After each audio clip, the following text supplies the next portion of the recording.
How's it going, rugby fans? Welcome to another episode of the USA Rugby Clubhouse, brought to you by therugbyshop.com for all your rugby apparel needs. I'm one of your hosts, Mike Petrie, joined by, I guess he's a superstar still, but you weren't out there playing for New York this weekend, Fodes. Benjamin Foden. What's up, Fodes?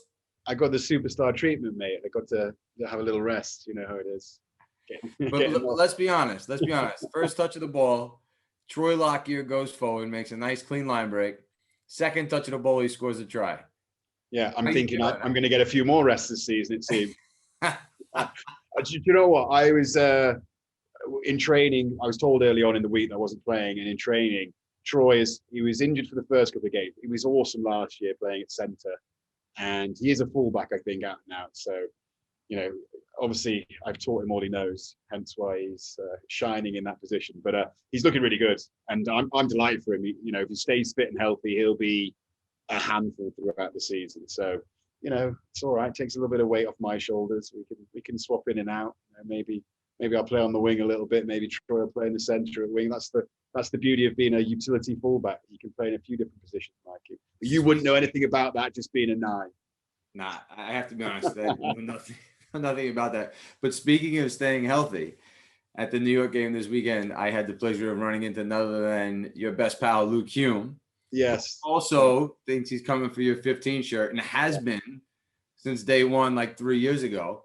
Tells me as soon as his hamstring is ready, as soon as he's ready to go, he's got that 15 shirt ready. He's the guy that's going to put that on.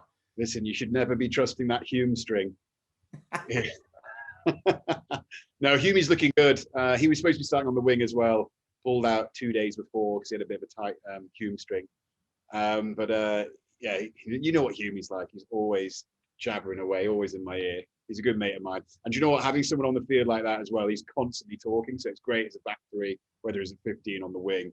He just wants to be on the field as well. So, who knows? Maybe we'll just have all 3 fullbacks on the field at once, and we'll all just rotate onto the wing, back to fullback. Whoever's back there just fields the kick, does the counter attacking when it's on. I'll probably be fielding the kicks and just kicking it back, and then I'll let Troy and Huey run it back. I mean, you guys in New York don't really have to worry too much about kick tennis because you guys never kick the ball. So I know. Well, that's sort of our undoing. That's been our undoing at times. Hey, but what I have noticed is everyone's going viral. Lots of things going viral on the MLR. I mean, there was me last weekend at Atlanta when I played the 10 minutes at 9, Mikey, that you're very proud of, reminding the referee that, he was like, do you know what you're doing? I was like, do I know what I'm doing? I played most of my rugby at 9, first cap for England at 9. I think you guys forget about that. So, yeah, I knew what I was doing at the scrum. And then there was the guy from Austin, Numbnuts. Numbnuts is a penalty. I was like, we should make a feature on that where he just calls everyone numbnuts when everyone makes a mistake in the mistake. We'll cut the highlights every time when someone makes a mistake. He goes, numbnuts. And then JP Doyle, he was saying it wasn't his first rodeo, laying the smack down, telling all the boys how it is. Obviously, he's moved over from the European leagues, and now he's giving it the big one, making sure that he's well known in the MLR. So it's all good signs, Mikey. All good signs of things going in the right direction over here.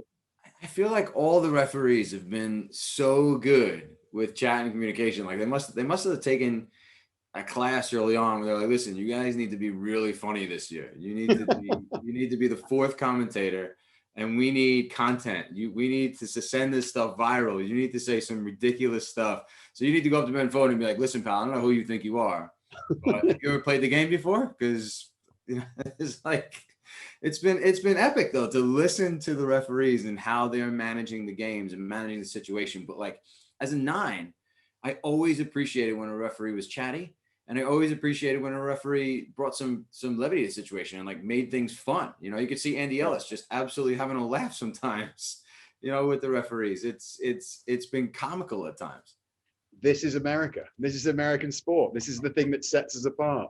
You've got to have characters, creating idols. I think the referees are more idolizing the players at the moment from the chat they've been given. But it's great. I think it's great to see. I'm delighted that sort of content's coming out, and it's on the internet, it's on Instagram, and people are getting behind it, laughing about it. It makes the sport more appealing. Obviously, it's an intense sport, big hits and big plays, but also there are some funny moments that you can only laugh about. Do you know what I mean? That's, when I tried to field the kick last year against New England and the ball bounces 2 times, hits the crossbar, and they score. What can you do apart from laugh at it and just be like, oh God, like there's nothing you can do, and those things happen. The rugby ball is shaped weirdly, so weird things happen when the ball bounces. So. But you're talking about the referee. I didn't want to interrupt you there, but in no other American sport do the referees do that. They don't really talk very much with the players, and if they do, they're like statues. They're just stone faced. You know, they've got their biceps the size of boulders sitting there, right, with their little referee jerseys on, and they're standing there, you know, just tough as can be, and they call the shots. That's it, right? I just I can't tell if you're a fan, Mike. Are you a fan of it, or are you not? Are you against it, or are you for it? I can't tell. I'm a fan of the rugby style. I'm a fan of how the referees right now are managing the situation. It makes it fun for everybody. It makes it more entertaining, and I just think it's brought such a fantastic element to the game this year. And I did some commentating with New York yesterday. Oh, don't get me started on that. Don't get me started on that, Mike. You were giving me the big and saying, "Oh, Benfo wants to be a commentator and all this sort of stuff." I never said that once. Yes, you said it in the last show. You said it in the last show. You said it in the last show. Next thing I know, someone turns up in a fancy new suit. I was like, he's got better suits on now than he does for the USA Rugby Clubhouse. And then next thing, he's just walking up to the commentary box and doing the old commentary. I was like, oh wow, that's just cut me out completely, Mikey. I thought we were a double act. And you've just sold me out from Matt McCarthy, who's up there, you and him now. Next thing, you'll be sneaking off, making your own show, leaving me in the dust, old broken Ben Foden. Troy's taking my place. Matt McCarthy's taking my place. Be on the streets. You're moving up in the world, folks. Those are 2 fantastic people that are taking your place. You're really moving up. You're moving up. I don't know why you're upset about this. I think that's a move in the right direction for you. Oh, geez. Anyway, speaking of moving in the right directions, we had lots of movements this week, lots of exciting games. I think of the games that were played, what was it, like 4 of them were within 5 points. Yeah. 2 of them were within 2 points. I mean, it doesn't get much more exciting than that. And of course, the only game that was a total blowout was the game that I got completely wrong. So, like, I mean, that was not even close. But I mean, I guess we could start there, right? We could start with just talking about some of these games. And so the first game that comes to mind is the one that, again, 52-7, I think it was, or something like that, something in the 50s to 7, with Toronto just dismantling Seattle over the weekend. But what a conundrum, because last week Toronto get absolutely dusted up by LA. Seattle finally piece the game together. And then they throw them in the next game, and like you think it's going to be a close game, and suddenly everything clicks to Toronto again, and they wipe the floor. Seattle are, at 1s and 2s, and they just look completely lost. And they didn't have an answer. And you could see, what was probably worrying for me the most is that when Toronto scored, and they were sort of like 24 down at halftime, 24-0 down at halftime, and it didn't look like they were that bothered. Do you know what I mean? There wasn't like a sort of like edge to them, that they were pissed off that they were that down by that amount of points that early on. And normally Seattle are so hard edged, and there's something about them. I just think that killer edge is really missing from them. And I can't really put my finger on it. I one thing I didn't know, right? And you would know better than I. I mean, I was hoping that maybe some of this would get cleaned up this year, but apparently that travel from Seattle to the Atlanta area was an absolute nightmare for them. I think they flew through Texas somewhere, one of the major airports, they maybe in Dallas, landed pretty late Friday evening. And then when they kick off at, 1:30 in the afternoon, East Coast time, that's 10:30 in the morning, back in Seattle. So, at this level, you can't really make excuses, right? You're a professional athlete and you prepare for that sort of thing. But at the same time, you and I both know, I mean, that's a really weird time to be playing a high level rugby game. And especially if you find yourself in a hole early, it's like, how do you climb out of that? It's a weird time. And plus the problem that teams like Seattle have, because they travel so far, they can't get a direct flight. And like you said, they fly to Dallas and then they sit in Dallas for 2 hours and wait for the connection flight. And instead of it being like a direct flight of like 5 hours, which is bearable, it turns out to be like a 10, 12-hour travel day. And you're leaving at 5:30 in the morning, which means that you're waking up at home at 3:30. You're traveling, you don't get there till late that day. And like you said, the time difference is weird. You're going to bed, you can't get to sleep till 11 o'clock because back home it's only 8, 9 o'clock. And then you wake up and you're playing an early game in terms of your time when you're used to training or playing in the afternoons, evening. It is, one of the big sort of problems that the MLR has at the moment, because ideally you sort of want to, when you're playing games like that, you want to fly like 3 days beforehand so you can just get acclimatized and used to it. And it also means that you can go and use a pool and do a flush and get massages and just get your body right and your mind right for the game. But at the moment, everything, because of COVID as well, is just a in and out job. You're in there for the shortest amount of time and then you're gone. I mean, when we played Atlanta, we played the game straight back, showered in the airport, like literally 2.5 hours after the game, getting on the plane. And I was still sweating and stuff. It's not nice, but at least we got it's only a 2-hour flight, 3-hour flight, and then you wake up in your own bed. I think that's the only saving grace of that thing. But Jesus, I do feel sorry for the boys when you've got to travel that distance. Right. And like, I remember even just last season, or the past 2 seasons, actually, we've gone out to San Diego and had to take the red-eye flight home after just playing, right? That's definitely not the sort of recovery that you want. But unfortunately, just with timing, that's where we're at in the league still, right? Like, that's just, we're still in that early growth stage. We're not able to have a private orange and blue New York jumbo jet that can take you wherever you want to go anytime, right? With the big logo and the emblem on the side. We're just not there yet. So you can't fly out on a Wednesday for a game on a Saturday. I am waiting though. I'm waiting for the private jet to turn up. That's what I was sold on. I heard there was a private jet. I heard that was all going on. American sports sold the dream. Keep waiting, folks. I think if you keep playing till you're in your 40s, maybe you'll get it. But hey, how old is Adam Ashley Cooper? Is he 40 yet? Is he? No, he's like mine. I think he's like 36 as well. 36. He's actually younger than us. He's actually younger than us.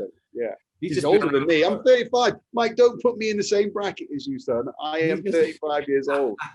Wait, I have to laugh. Did you see on social media the Rugby Network, which has been absolute class, by the way, with their social media content? I mean, speaking of comical earlier, I mean, fantastic stuff. I think it was a SpongeBob meme with they opened up the wine case and inside. Yes, I did. Yeah, with Andy Ellis. Oh, unbelievable! All good stuff. I told you, we're becoming social media superstars.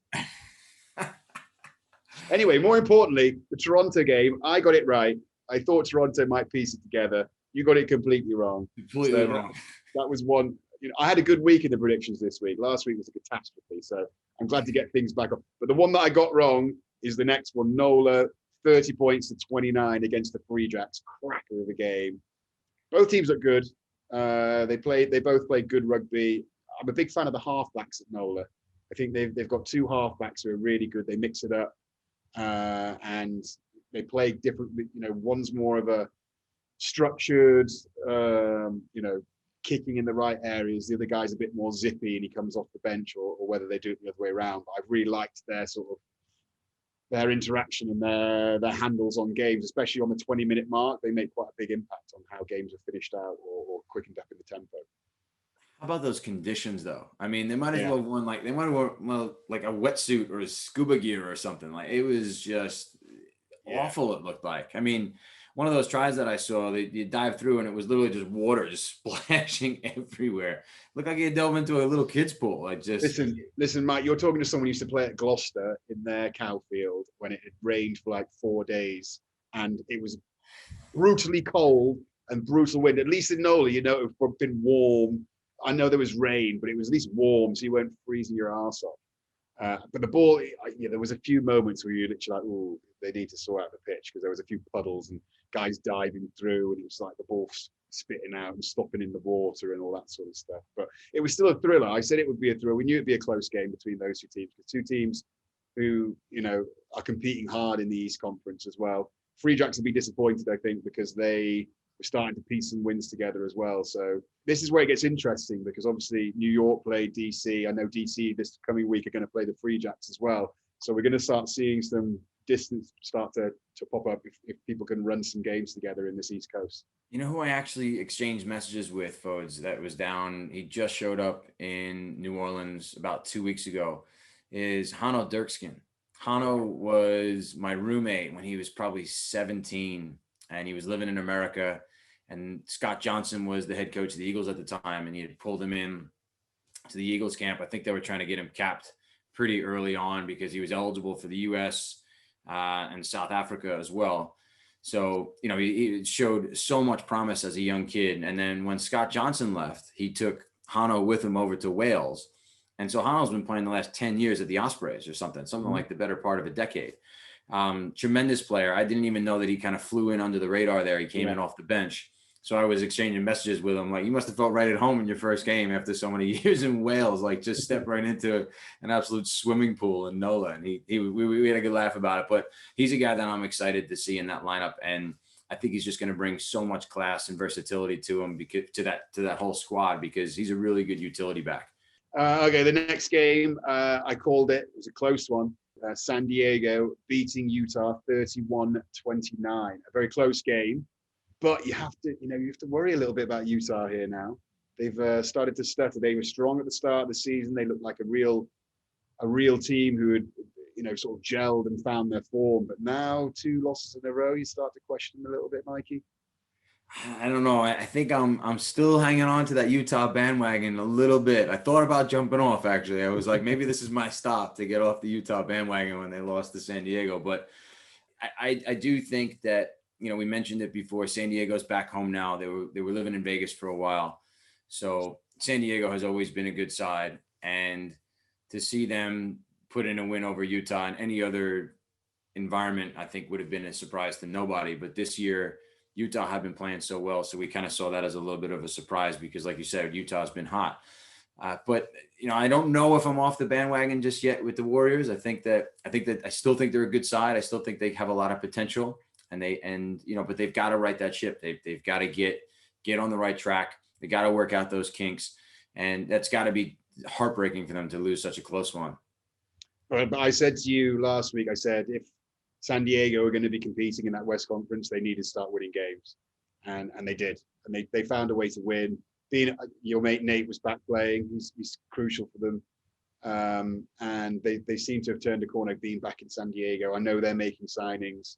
I think they've got a few more to come. I've heard a few whispers about a few players coming over from Super Rugby, so watch that space. But I kind of like that San Diego are sort of still in it. They need to win a few more games and get a bit more consistency going. But I kind of like that they're in the fold now. They've got a massive game coming up this week against LA, the old rivals down the road. That's going to be an interesting one. And speaking of LA, against Houston, we sort of wrote off Houston and we thought LA were going to run away with it. And although the score had 35-48, I think in the end, Houston were in it. LA were rattled. It was the first time, I watched the LA team and thought, you know what? They could be beat. They were beatable for the first time. Yeah, they definitely showed signs of vulnerability, and Houston is a side that, like we said, I was big on Houston early on. From the beginning of the show, I said I love what they're doing down there. I still do. It was really good to see LA get a scare. I think, not to discredit LA in any way, shape, or form, but like I said, they're going to become the most hated team in the league very quickly, like the Yankees and the Patriots, very soon. If they're not already, just because of their name, they're going to get that reputation real fast. But Houston did a fantastic job. They pushed them all the way to the limit. I think LA had a chance there they thought maybe they were going to go down into Houston and have an easier time. So it looked like Gito maybe was getting a bit of a rotation. I don't believe he started the game, if I recall correctly. Right. On halftime though, Mikey, because they weren't going well. Right. So, the situation where maybe LA came in with their chest puffed out a little bit too big, and then, people start to get a little bit worried and you got to start using your subs early. So, but they held on to it. They won another game, and maybe they were just eyes on the target, like you said, for the big game coming up this weekend against San Diego. But that's a dangerous game to play when you overlook teams and you don't give them that credit that they deserve. A team like Houston obviously can come in and pull the rug out from under you, and they almost did. And then, talking of pulling the rug, Austin doing it again. Last play of the game, Mason Mack just knocks it over. He's becoming a bit of I'm guessing like an Austin cult hero over there. He's done the crossfield kick with the advantage for Fraser Waters to score last week, and this week he's knocking over a penalty in the 81st minute to win the game for them. But we said that would be another good game to keep an eye on, and it didn't disappoint. I think that's intentional though. I think Austin right now is like trying to build. It's almost like they've scripted this out where they're trying to build so much hype and excitement around their team. They're like, listen, we need you to keep this like really close, and then at the very end, you got to do a crossfield kick to win. It's almost like someone from the WWE or like the old school WWF owns or is running the team and is like, listen, everything's fake until the very end. It's You not hit a real. steel chair, right? Like we're gonna come off the top rope, Superfly Jimmy Snuka elbow drop you at the very end, and the crowd's gonna love it, and we're gonna get tons of fans and millions of people are gonna fall in love with what we do. And it's like, I mean, Austin's done that though. They've been that like Cinderella team that comes back at the end of the game and wins it. And they've been a lot of fun to watch. And speaking of fun, one of the most exciting players we've had the pleasure of watching so far is going to be joining us very shortly, Connie Munahan, right? I mean, just an electric young American kid with a very promising future ahead of him. They've got players like that just, trickled in through their lineup. And he scored a cracker at the weekend as well. He scored a cracker at the weekend. And I don't know if you've seen as well, but in the Premiership, Stuart Hogg scored a similar try, probably a little bit more impressive from Hogg because he smashed a spiral about 60, 70 meters and then chased his own spiral and gassed the winger of Wasps and scored. And that's what Connie Munahan. He got a bit of a lucky bounce, but still he showed tremendous posure and pace to get on the end of it. But he stayed with the play, right? I think that was what was most exciting about it. He put that booming up and under kick up. It looked like, I think it was the Utah 10 was back to field it, or one of the I think it was the number 10 was back there to field it. And he's just like, he's flying forward. And he never stops moving. If not for even a second, he just keeps going. Ball hits the ground. And like you said, he got a lucky bounce, but in reality, he put himself in that position, right?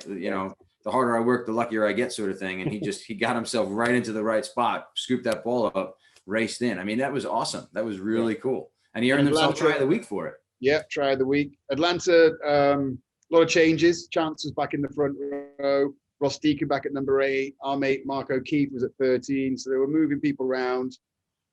Are they trying to still figure out their best 15? Are they still, trying to figure out what's going on at Atlanta? Because it just feels a little bit that way to me. You can't be, obviously little changes happen here or there and you try and rest and rotate, but, making that so many changes, is that a worry for Atlanta? Possibly. I mean, maybe, right? But genuinely, I think that Scott Lawrence knows, and Scott Lawrence, the head coach down there, knows that in order to go deep, as we've talked about before, if you want to go the distance in this league, you have to have depth.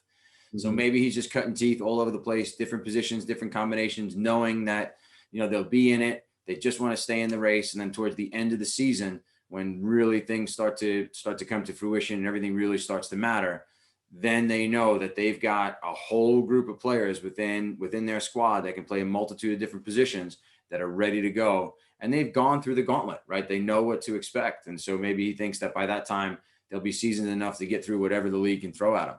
And perhaps they might. And that's when they'll run into New York. And hopefully it's not going to be the same, 15 to 23 players for New York week in and week out, because that's going to be tricky, folks. If you go down like way past in the league and you get towards the end of the league, you better hope that you've got some more in the back wheelhouse. Well, talking about change-ups, New York changed it up. Obviously, they changed out me, put Troy Lockyer in there for the big first home game of the season against the rivals DC, and he shined. He was awesome. So with Fazzy at 13, I thought he had a very good game.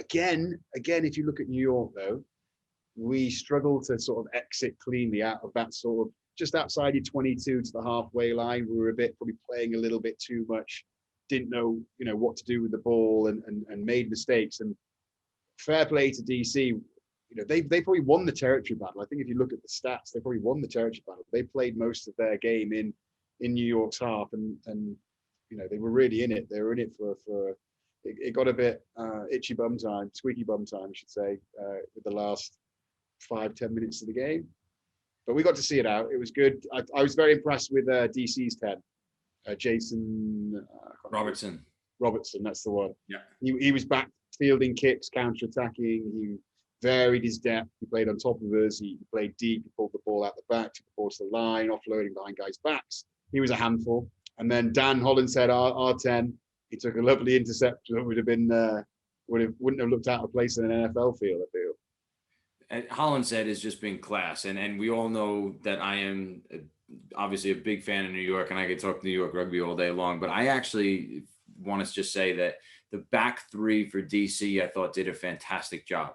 When I was chatting with Matt McCarthy, who I did the commentary with for that particular game, one of the things he mentioned was that they had a very young and inexperienced back three. They were just pretty much fresh out of college. You got a kid from Cal in Cusano, a kid from Penn State in Deboulis, and a kid from Kutztown in DeMonte Noble. And so the three of them, all American kids, young prospects, sitting back there in the deep three against the likes of Andy Ellis and Hollinshead. And like you said, you didn't kick to them much, but I thought that when the ball got in their hands, they really did a great job. Both wings put the ball over the try line, and Deboulis was going forward. He got his hands free to set up that DeMonte Noble try down the side. They showed a lot of pace in that back three.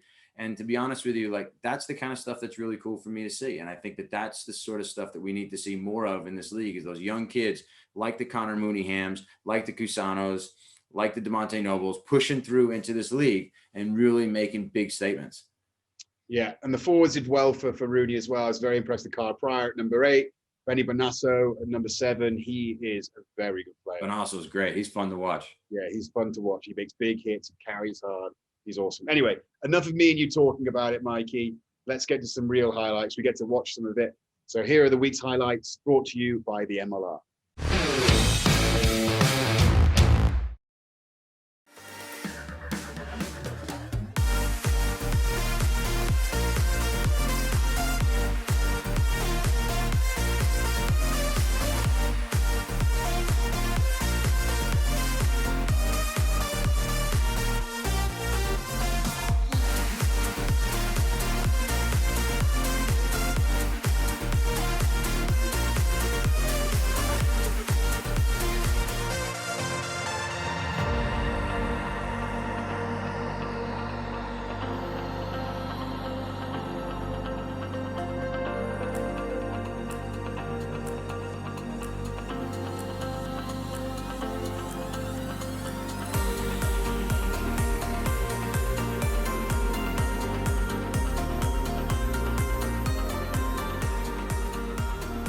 Game-winning streak for the first time in club history.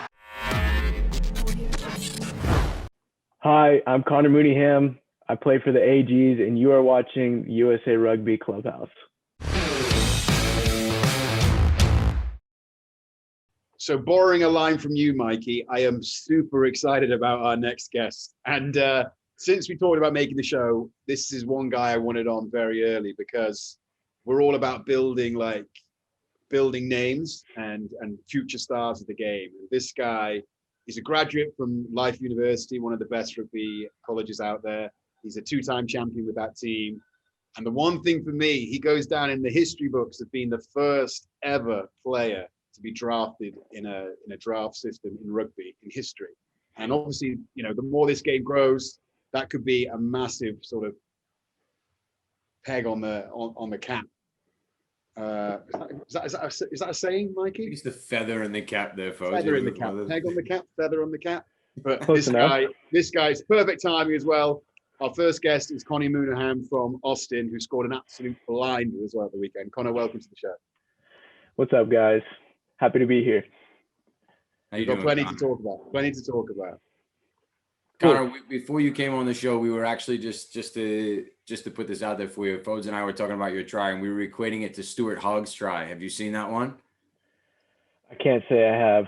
Yes, it was almost identical to yours, except yours is way better, right? I mean, I think that question, it goes without saying.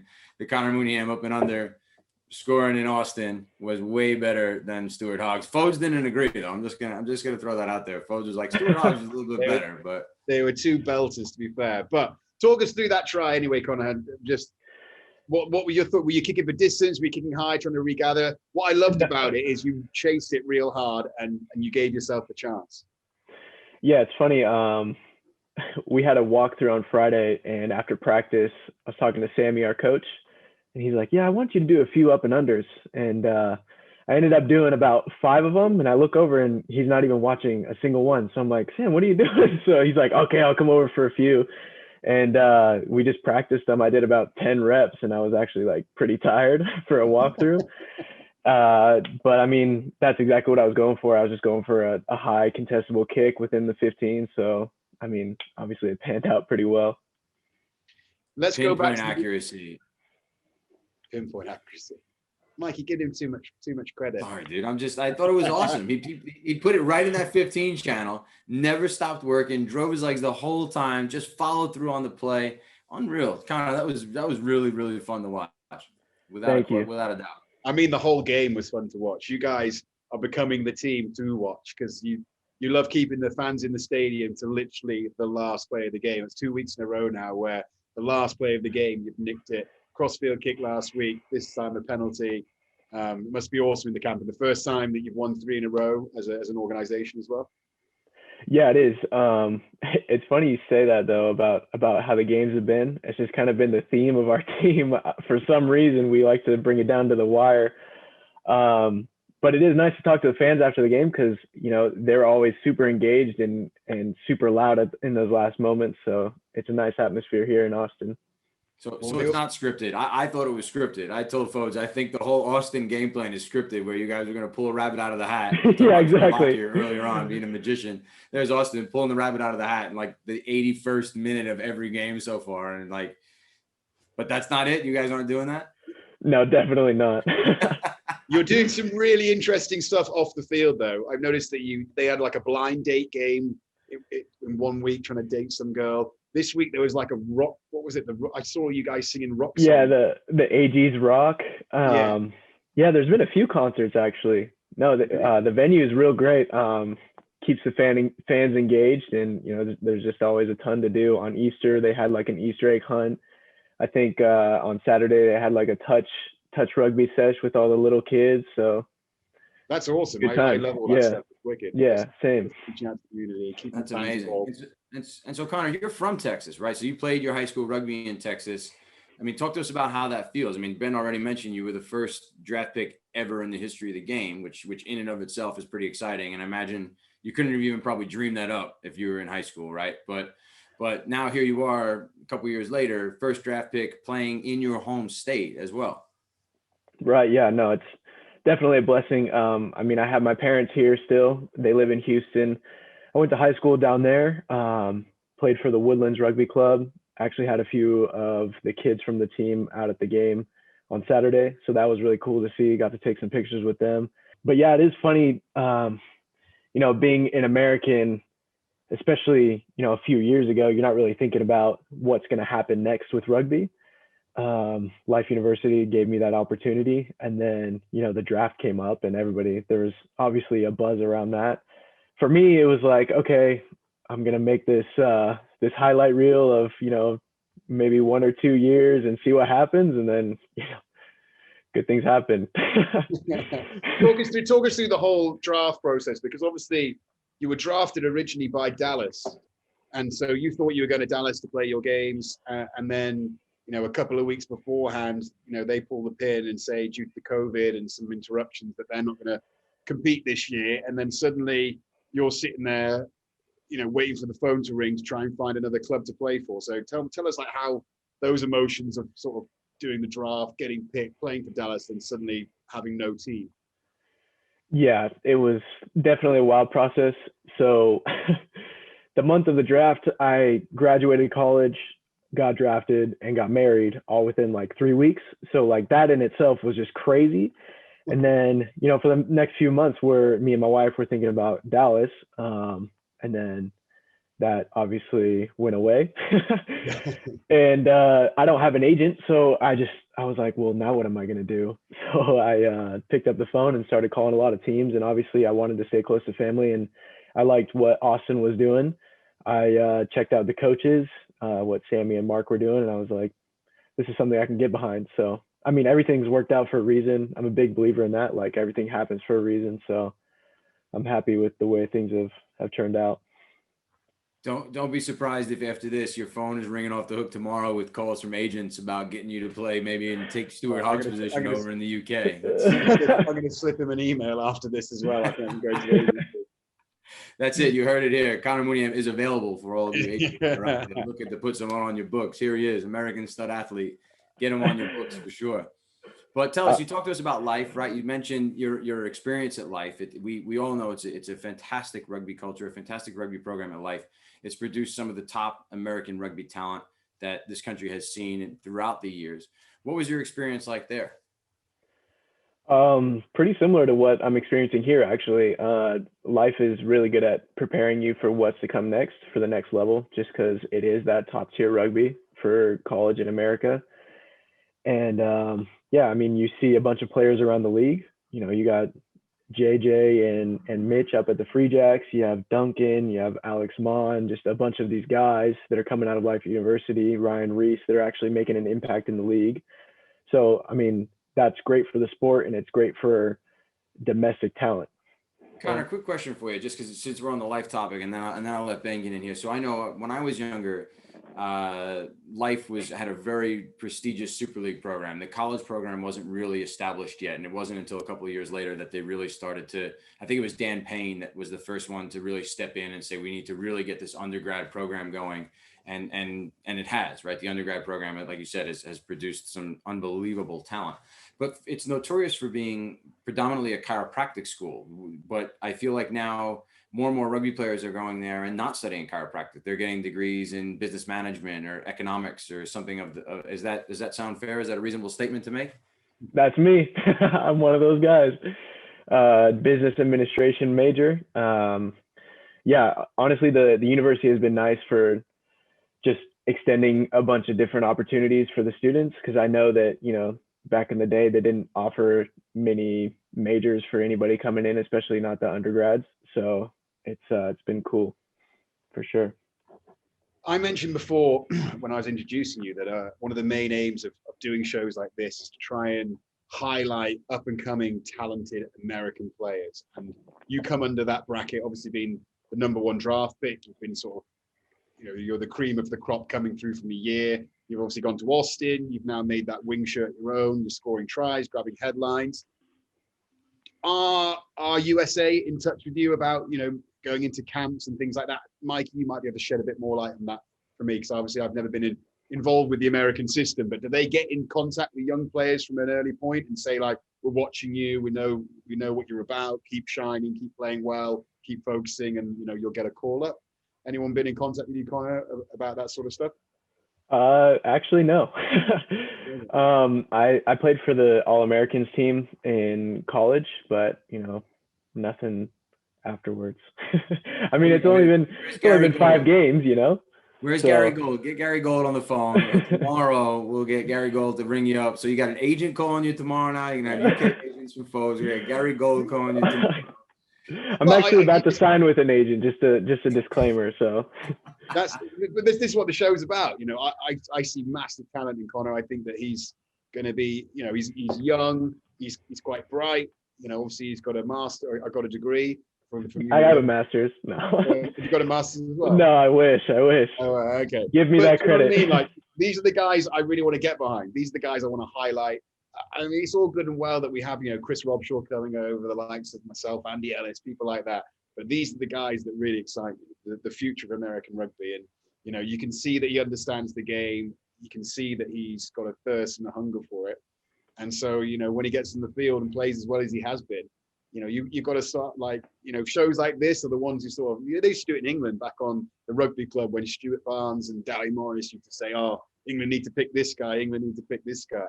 You know, we need to start doing it ourselves, Mikey. And for me, you know, America need to pick this guy, get him on there, get him out there, get him, you know, get him on billboards, get him across America and make him the sort of face of American rugby, because that's what the sport needs.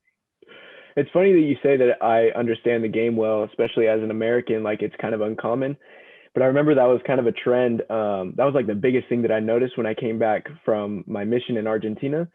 I came back to America, and like the culture in the locker room was a lot different. So when I'd first gotten to Life University, you know, it's a lot of these guys who've been playing rugby for a couple of years. We're still talking about football, kind of like a football locker room mentality. And then I come back and it's like, these kids have been playing since they were 9, 10, 11, 12 years old. And like, they know the game really well. And they're all just these, you know, these guys from the States. And it was cool to see. Like even the clubs here, like my club back in California, the first club that I started with in NorCal, like by the time I was leaving, there was like little 5-year-olds playing at that club, and the same here at the Woodlands. Like there's like 90 kids for a varsity team on the high school team. So that's like, that's unheard of. The sport is growing. We've talked about the future of American rugby. It's obviously something that excites you. You're seeing kids play younger and younger, and now they've got someone like yourself to look up to, right? The #1 draft pick. They can dream of doing that someday. What, you talked about your team from the Woodlands that was there at the game this past weekend. When you have the opportunity to chat with these kids, if you're able to send any kind of message out to them, what are you telling them? They want to be the #1 draft pick someday. They want to be Connie Munahan, right? That's their goal, and that's what they want to do with their rugby career. What do you say to them? How are they going to get there? It's achievable. Like it's achievable.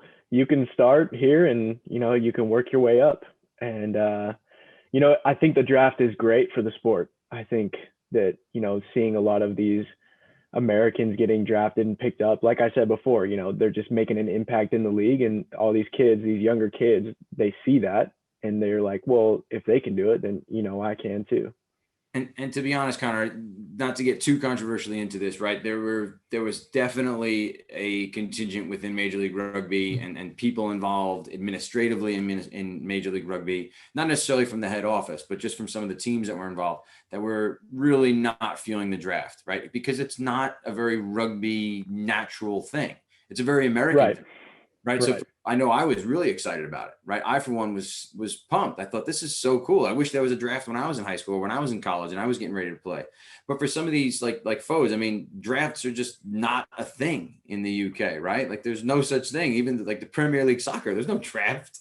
Yeah. But this is the thing, though. This is what I think American rugby need to realize as well, is they don't want to be like the European leagues. The European leagues are very vanilla. Everything's very, a bit boring. That's why, the Super Bowl is so big here, or, the basketball finals, or Mad March and stuff like that, tailgating and all these big parties, and the Bills Mafia where they're suplexing guys through tables and stuff. That doesn't exist in England. It doesn't exist in sport, in England. And I love that about the American culture. And I think that rugby in America needs to embrace that, and we need to bring on those fans and bring in that aspect of American sport and sort of enjoy it. And I think that it could change the way everyone perceives rugby, because rugby is a business. People are trying to make money from it, and I think if you can make it a show, you can have villains, you can have your crazy fans, you can have talking points, big characters and referees and mascots. We talked about everything in this show. Was it Rooney Rooster getting powerbombed through a table by the Nola King or whatever? Do you know what I mean? And then we talked to BFD, who was saying he wants live mascots, animal mascots attacking each other and stuff. I love all that as well. I think the sport is a show, and the more we realize that, then the bigger it'll blow up, and the bigger it'll get, the more money will be in it, and the more magazine deals and TV shows Connie Munahan will be in. Folks, time out. Hold on, wait a second. Folks, you can't have live animal mascots fight each other. That is illegal. You can't do that. that is illegal and absolutely frowned upon. Oh, okay. We'll rein that in a bit. No, but the draft thing is so cool. And Connor, just thank you, really, because the fact that you've made such an impact in this league right off the bat is a testament to that. This draft is a real thing. Like you said, kids can achieve it, and it's meaningful, right? I mean, there are people like yourself that are going in and putting a stamp on the league right away, and it brings meaning to the whole system. And if we're going to Americanize this, we need players like yourself to put your hand up and say, hey, I was a #1 overall draft pick, and I am lighting this league up on fire right now. And that is awesome to watch. Right. There's a reason why it's called the US MLR. It's here. So I think we need to embrace that too. And, Austin has definitely embraced that. We have obviously, we were talking about the concerts and things to get the fans more engaged, and we have announcements for the players. So we come out and we have, all of us on the Jumbotron coming out. We have the smoke, the flames, the fireworks. We're trying to embrace that American mentality, because that's what the fans want. Like Ben was saying, it's not like we're not traditional here at all. By no means. Like, we like the flair, and I think that the league would definitely benefit from that. You've definitely been the team that has Americanized this league the most. I mean, the names on the back of the jerseys just speak for itself. So right. How long until we see names on the back of the jerseys for every team, do you think? What are we thinking here? When is that going to happen? I have no idea, but honestly, I should be number 14 because I play right wing. But I was number 11 from week 1, and they just never unstitched the name. So I've just been I'm 11 every week. I'm all for the names on the back of the shirts. I think that's It's awesome. Yeah. I think it's a clever idea. One, it's great for shirt sales, because if you have a favorite player, you buy the guy's number and his name on the back of the shirt. When he leaves and the new superstar comes in, you got to go and buy yourself another shirt. More money into the club, more merchandise sales, that sort of stuff. And plus, when it's on TV and Connor goes and scores a wonder try like he did at the weekend, they can see the back of his shirt saying Mooneyham as he's scorching towards the try line, and they're like, bloody hell, that bloody guy's good. That Mooneyham's now my favorite player. Whereas the other guys, when they got no name on the back shirt, they'll be like, oh, that number 14's, he's my favorite player, but that number 14 might not be playing next week. He might be playing 30 or might be playing 50. So I'm pick our numbers, folks. When do we get to start picking numbers? Throw the traditional 1 to 20. Oh, here we go. Oh no! Start the 1 to 23 out. Put the number on the front, the number on the back, the name on the jersey. Let's do it. We're gonna do this. We're gonna go all in. Hey, last year the AGs did have the number on the front and the back. So. I know. That's what I'm saying. I remember that. We played you guys. I saw that. We played Austin out in Vegas. But this past weekend, yesterday, at the New York game, the sideline commentator was Alex Jaimo, who brings a wealth of experience in the entertainment industry. She's done reporting for the NFL, for Major League Baseball. I mean, she has been at the very top of the commentating game in general. And one of the first things she said was, how the heck am I supposed to know who anyone is without names on the jersey? Like, how am I supposed to understand who people are? This is impossible, right? It's like you said, it's a no-brainer in terms of merchandising and financing and everything else. Like, I want to buy my Connie Munahan jersey for sure. My Ben Foden one. I think I'm going Troy Lockyer. I think I'm going to buy the Lockyer. Good job you've already bought mine, and then you're buying another one with Troy. Yeah, there it is. For twice the price. A signed one. What I want to know, Connor, is what's your ambitions? Obviously, you're a young man. You've just come into the league now. You just mentioned, you've got a degree. You've got a wife as well. What are your ambitions for rugby? Are you going to try and be in the sport for the next 10 years, see how far you can go, hopefully right to the top? Hopefully the league's going to grow, the money will grow and all that sort of stuff. Are you looking for this to make a career in rugby? Yeah, I'd love to see that. I mean, as long as my body lets me, You're a testament of that. You've been going. You've been holding up well. It'd be great to make a lifelong career out of rugby. And I've been seeing that a lot on my team. We have a lot of these player coaches who are more players than coaches that are just ballers on the field. We have Kurt Morath, the Wapa, we have Frank Halai, Isaac Ross, all these guys who are like big names that are just coming over here and they're continuing their career. And I think it's awesome. Frank the Tank. I've played against him. Frank the Tank. Not fun to tackle. Definitely not. One thing I would say, we talked about putting our own stamp on the American rugby scene and just on the rugby scene in general as being an American thing. But one thing I think we can look to, probably the Premiership, and the team that stands out is Saracens that we've spoken about before, folks, that we can sort of adopt some of what they're doing, is the notion that, as Connor said, I think it was really important that you sort of threw in that clause of, as long as I stay healthy, right? Because the reality is, unfortunately, it's a physical game, and one injury can change everything. And right now, right, there's not a whole lot that the MLR or teams in general are offering in terms of what if that happens, right? So how can teams start, like Saracens were doing with supporting some of the business endeavors and, questionably legal at certain times, whatever, folks, as you know, but reality is you want these teams to start supporting kids like yourself, Connor, who've got a degree. They come in. What are your ambitions besides rugby? Do you have any? What are they? And how can potentially a team like Austin maybe help you to realize those, or how can Major League Rugby help you to realize those? Yeah, for me, I actually work for a startup company on the side. So today, for example, was our day off. So I was just working from home. It's a company called Datumsure, data technology company. Little shout out. But honestly, it's great that I have that outlet. And talking to other guys on the team, it's kind of tough to have that other source of income or that other job, because like I've just been fortunate enough to have it. It'd be great to have, it'd be great for everybody to have a second job or something to fall back onto once their rugby career is over. That's one thing I'd say about rugby, though, Mikey, is the networks you create from having a long career, especially when the people you meet, the different things, and you share interests with certain people and you create businesses. It's like, doing this show as well. I met the producer. Obviously, I know you, and we've come together to make a rugby show that goes out to social media, which I know nothing about. Connor, how good are you at social media? You must be all over social media with I'm terrible. Algorithms and all that rubbish. It's all part and parcel now of rugby. And yeah, you're right. When in England they have the RPA, which is every player in the Premiership pays into a certain organisation which sort of looks after the player welfare. And I think that will come into American rugby. I think the MLR and USA Rugby will try and eventually structure that to help support the players.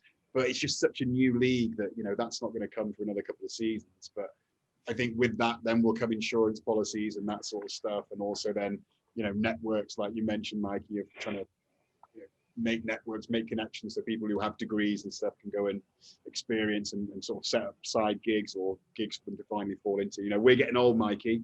Where's our fallback? Where's our network of people? But that's just where we're at, right? We've got, like we said already, Seattle flying in the night before, right? Playing at 10:30 in the morning the next day, according to their local body clocks. Yeah. You've got the number 1 draft pick having to hold down a part-time job while he's playing for Austin. Not that you have to, Connor. I know that you're an educated young man and you probably have ambitions that run parallel in both rugby and your career outside of rugby. But that's just the reality of it. There's no Austin jumbo jet to take you guys to your games. There's no New York jumbo jet to take you to your games. And I think sometimes the picture gets painted that because this is America, there's lots and lots and lots of money flying around in this league and people are getting paid all sorts of crazy amounts of income. And that's just not the case. And with some rare exceptions, it just isn't. I think the salary cap from a player standpoint is something like $450K per team or something, isn't it? Like it's less than $500,000 for your whole squad. And don't quote me on that. I'm just saying. And speaking of not quoting me on things, when I spoke about Saracens earlier, they weren't doing illegal things. They were just against the rules, I think, of what the Premiership was doing, right? It wasn't they weren't illegal. It was just that the Premiership was frowning upon the way that they were working some of their deals out. But I think it would be great if Major League Rugby can invest in players like yourself, Connor, not just as a rugby player, but as an entrepreneur, as a young man with a bright future outside of rugby, because that's what's also going to attract more people to the game. If they know that it's not always just about the rugby, because right now it can't be, because people have to hold part-time jobs down. I mentioned, obviously, I'd love to see you in the USA jersey. Sevens is now in the Olympics. I know a few players sort of pulled out and go and try and do that with, because obviously being especially the way where American Sevens is at the moment, they're a team that's competing for a gold medal. Is that ever crossed your mind, maybe to try and have a little jump across to the Sevens and have a run around out there? Yeah, so I actually I made kind of a list after I got married of what I wanted to do. It was basically get drafted. So that happened, and then it was make the starting lineup consistently. That's happening right now. And then, make it into that USA jersey. That was, that's at the top of my list right now. So that's, whether that's 7s or 15s, it's looking more like it's more available in the 15s jersey right now. But yeah, 7s is so cool though. I mean, I could talk about 7s all day too. A lot of buddies playing for them right now. Cody Melfi, Harley Wheeler, a lot of these guys that I grew up with or that I played with. So it's really cool to see them, just getting to travel all over and just tear it up. Like you said, I mean, they are gold medal contenders. So. Well, I played under Mike Friday when he was the England coach. So I've got him on speed dial if you need me to phone him up and just say, give my boy Connie. Young Mike. Listen, I'm running around with the Connie Munahan sign at the moment. I'm a big fan of yours. So here's all our phone calls, folks. Mike Friday, Gary Gold. Mike Friday, agent. What else do I need to do for this man? But Connor, just honestly, from my perspective, thank you, because if there's young kids listening to this, that's the exact message they need to hear about setting goals and writing stuff down and making yourself accountable to them, because that process is often overlooked and is so important. And that's something that's near and dear to my heart, because I did the same thing when I was growing up and I was younger, right? You write that stuff down and it sounds cheesy. It sounds like very cliche, like very Disney movie type thing. But in reality, it's so cool when you get to realize those goals and see them and cross them off and be like, tick the box, done that, tick the box, done that. And when they're written down, like you've got that that accountability to them, right? You know that they're there, and it makes it all the more meaningful. And so thank you for that message. And for all the kids listening out there, that's a big one. Write that one down. Connor, when did you start? How old? When's the first time you picked up a ball and started playing a bit of rugby? Like for a club, I started playing when I was like 11 or 12, but I always had a rugby ball in my hand because my dad played for San Diego State. He was the one who introduced me to the sport. So I played pretty much everything growing up, soccer, baseball, football. And then, I just fell in love with rugby. As soon as I started playing, we were the worst team in our division. We lost every single game. I played scrum half because I weighed about 90 pounds. No, but not a blow to you, Mike. But I was the smallest guy on the pitch, and I was just getting whipped around, getting like thrown. And I remember my dad, he was probably so nervous after the game because he was like, "How did you like it?" We got pumped like 50-something-0. And I'm like, "I love this sport." My body's just tingling. And I just fell in love with it ever since then. So it's like all the little players get thrown into the 9 shirt straight away. Like that's how I ended up there first. Fodes, you started out at 9. I started at 9. Connor started. You escaped. You had some pace, so you moved into the back 3. I had 0 speed, so they were like, "Listen, you stay where you're at in that 9 shirt. Improve the pass, you just throw the ball around." Yeah. Ah. Good times though, man. Playing footy as a little kid is so much different. It's like, did your dad coach you and stuff like that? Was he involved in the coaching? He did, yeah. He was very involved. Yeah. I think that happens to most. My dad coached me. Mike, your parents involved with your career at all, or did you just do it all yourself? He never as a rugby coach. As a coach when I was very young, but then my dad actually played rugby in high school, so that was kind of cool. I had always seen my dad as a college football player. Never really spoke much about his rugby career until I expressed my interest in it. So whereas Connor, you were introduced to it very young, my dad never really talked about rugby. It was always football. And then so the one day when I went home, I was like, "Hey, I'm thinking about playing rugby." His eyes lit up and he was like, "That's the cool, like, I'm so psyched. That's the coolest game ever." And so I'm sure your dad must be so proud of you to see, how you've developed and where you're at now. It just must be such a cool experience for that. And you mentioned your family was out at the game this past weekend. That must be so cool for all of you to celebrate that whole experience together. Yeah, definitely. No, they've come to every home game, and they're going to come to every home game as as long as they can. So yeah, that's super exciting, and it's always funny like talking to your parents after the game because they're your parents. They don't want to like hype you up too much. But then after this game, like they couldn't really contain the excitement. Like everybody just rushing onto the field. It's definitely nice to have family close by. I feel for all these guys on my team that, they have all their family members in different countries and, they don't get to see them very often. And I kind of felt the same way when I was in Argentina. And it's like, man, it's nice to have that family close by, but that's where rugby is just an awesome sport because your family is your team, everybody around you is just your family. And you just bond throughout the season. It's awesome. So my last question to you, Connor, as well, is that I'm very interested in college rugby, and obviously you were a part of Life, who were one of the best, college teams in the games at D1, D2, and all that sort of thing. And you won two championships with them. Talk me through that sort of process and like what's the level of rugby like in colleges, and what's it like to win a state championship? Is it like the movies that you see and all the celebrations that go on afterwards and all the build up? Correction, Fodes, national championship. I'll help you out there. Connor. Correction. I was gonna talk about the state championship too. I actually, my rugby career ever since being a 12-year-old has been pretty successful. After that first season of losing, actually, it's probably like 2.5 seasons of losing every single game, 3 seasons. But that team, we meshed really well. That team actually did win the state championships in California. We played against the South Bay Spartans, which had Juju Smith-Schuster on them back when he played rugby before he went on to the Steelers. He scored 2 intercept tries against us. One of them was my fault. I got awesome. tackled. I didn't know that about Juju Schuster. Did you know that, Mikey? That he was a bit of a rugby player? Yeah, so I popped the ball to him and he just took it about 90 meters and scored on us. Luckily, we still won the game. But yeah, then went to the state championship here in Texas. We got pumped, and then went to Life, and it's funny once you get into the playoffs, it's like it's go time. You know, at Life University, it was just like everybody switches on. It's like it's time to we're just gonna win everything out. We just have to, you know, we have to do it for the boys. Winning that first national championship was awesome because it was in Northern California where a lot of my family members are. So they all got to attend the game. I had a lot of my old buddies from my first team when we were all 12. A lot of them actually showed up at that game.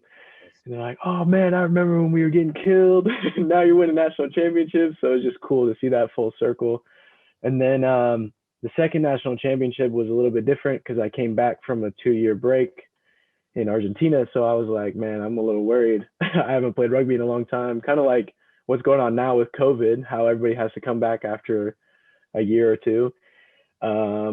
So came back, had to earn my way back onto the squad. And then, yeah, we did it again. We went undefeated and won another national championship and a nail biter against Cal. So yeah, it is a great feeling though. Like I don't think we've ever won one at home in Georgia.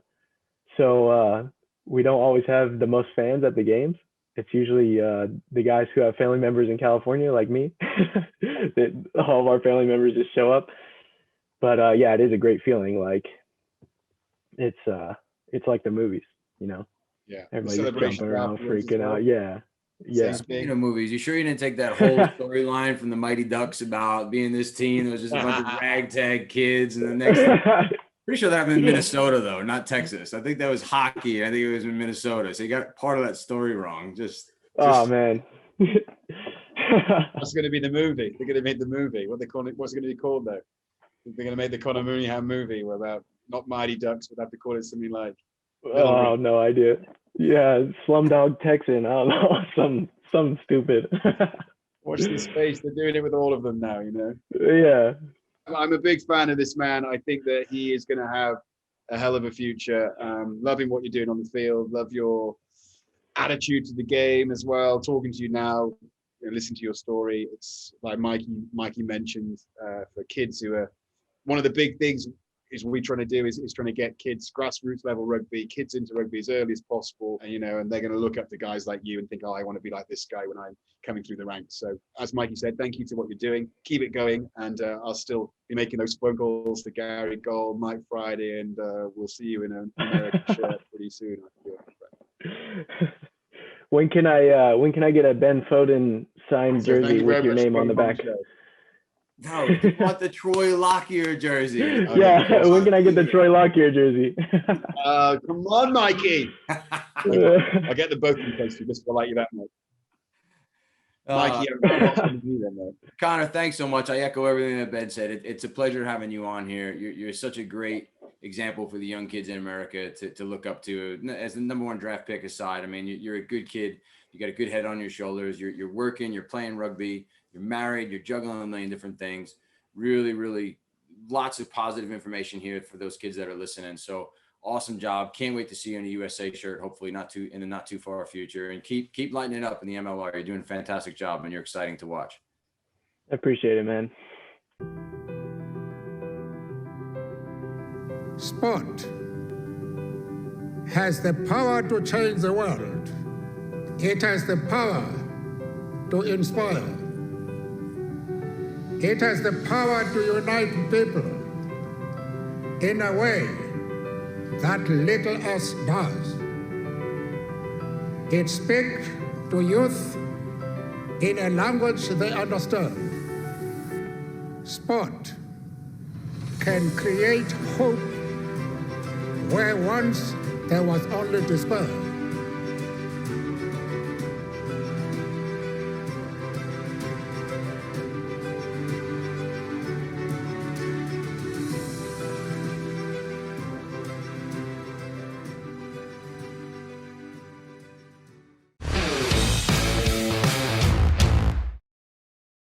So our second guest this evening is none other than the big man himself, a professional sports veteran working with the Dallas Mavericks for 27 years in the NBA, rising to the position of executive vice president, winning multiple awards with the NBA and his team in various areas of sales, marketing, before taking the role as commissioner of the MLR. It's none other than Mr. George Killebrew himself. I have to be very careful what I say because technically he is my boss. So, but George, welcome to the show. It's an absolute pleasure to have you on.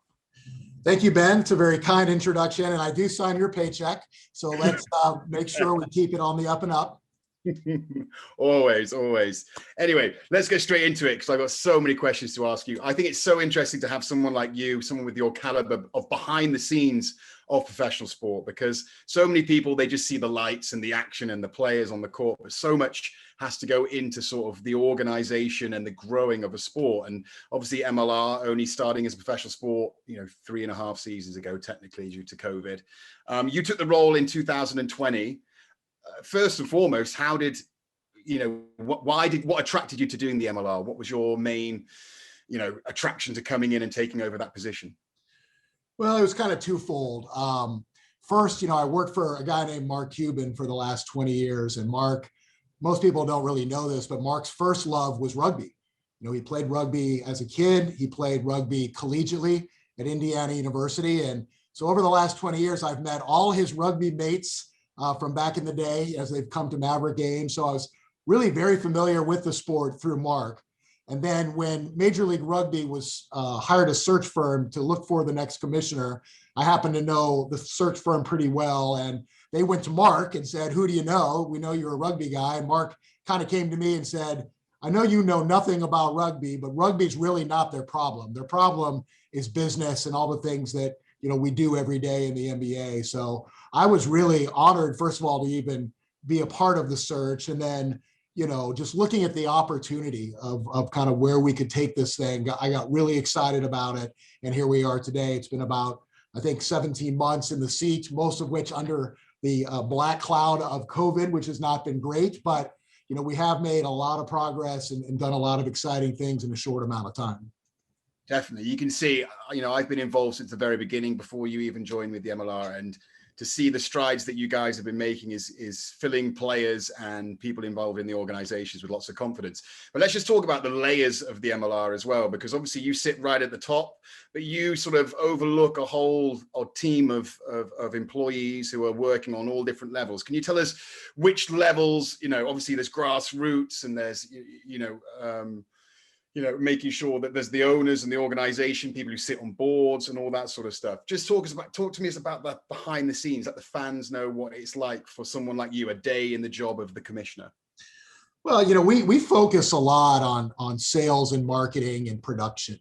Like I tell people all the time, we're the only professional rugby league in North America. So it's not like we have competition in that space. And you can't say that about a lot of some other emerging sports. For example, lacrosse has competition at the professional level, but N equals one, and that's us.